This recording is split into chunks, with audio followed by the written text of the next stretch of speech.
Welcome to lesson 37, Charged Particles in Magnetic Fields. Here's the plan for today.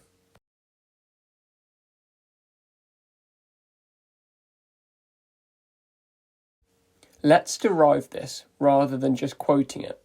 We know the force on a wire is BIL, but a current is just a stream of charges, so let's pick one charge out of it. Current I is charge over time, Q over T. Substitute that in and you get B times Q over T times L. Now rearrange. Group the L with the T instead, and L over T is just velocity. So the force on a single moving charge is BQV. Force equals field times charge times velocity. And now the beautiful bit. That force is still governed by the left-hand rule, so it's still perpendicular to that velocity. So think, what happens to an object when a force on it is always at right angles to its motion? It never speeds up or slows down, it only ever bends the path.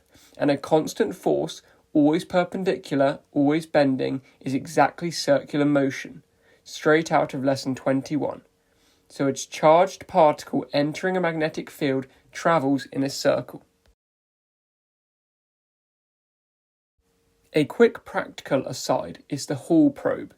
Take a slab of material carrying a current, put it in a magnetic field, and the positive charges get pushed one way with the negative charges getting pushed the other way.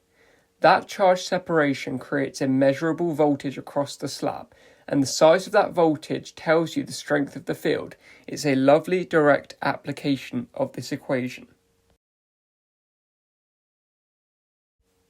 How big is the circle? Before we derive it, let's think about what each factor would have an effect on it. A more massive particle is harder to bend, so it should make a bigger circle. A faster particle should also make a bigger circle, but a stronger field should grip it harder, giving a tighter, smaller circle, and so should a bigger charge. So we expect M and V on top and B and Q on the bottom. Let's check.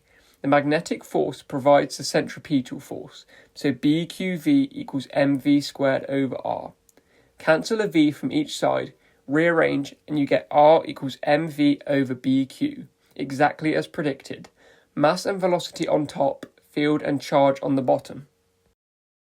It's really important that you understand the mathematics and the qualitative description of this equation.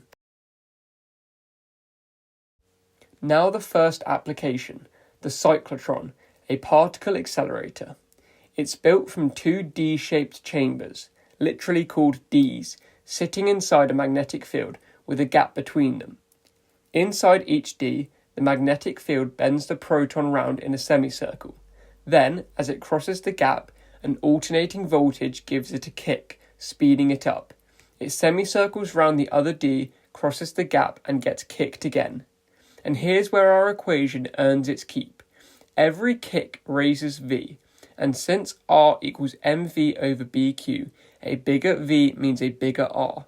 So each semicircle is slightly wider than the last, and the particle spirals outwards, getting faster all the time, until it flies out of the edge at high speed.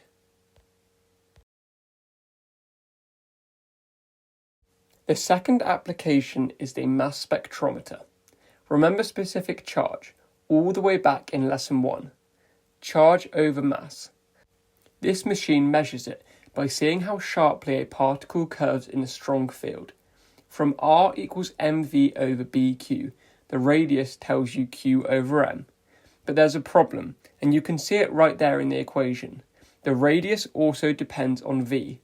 So if your particles arrive with a spread of speeds, they'll curve by different amounts even if they're the same particle, and your results smear into a useless blur.